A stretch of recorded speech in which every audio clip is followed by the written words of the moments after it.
Hello दोस्तों, किसान तोरे मने मैं तो बेसे आओ और आज बहुत खुश आओ क्या कि बिहान बिहान मैं जा रहा हूँ खेत बटे कुकरी बिचे।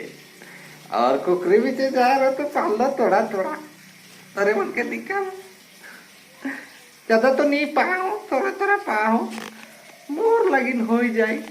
और मुझे नहीं तो पता नहीं खाई कि नहीं खाई, मोरले हो जाई कैले खोज के आए रहे मोके नी देवत रहतीन रात के कि मैं खोज के आओ कई के मैं लुईट के खा लूंगी मोहू एखन पका लूं। ए देखे देखा इन्हें पाहू इतना लेखे और मुरजनी एखन एके साफ करते बनाते ताकि बनाब और खा भी के बड़ी मजा लगेला।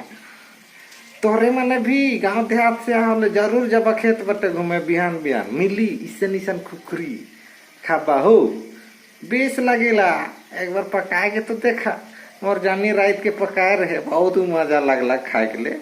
मैं एक थारी भात खाना लेकिन दू थारी खाए दिलो, पेट तो भर के डूम डूम हो गया।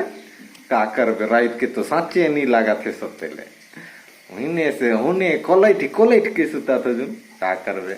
तो ये देखा खुखड़ी चला हम अभी के सफा करेला और तियन पका जल्दी अब हमारे मन कर घर बटे खाए ले हो, नहीं तो लेट कर देवा तो नहीं मिली तोरे मन के हम खा के खत्म कर देवा।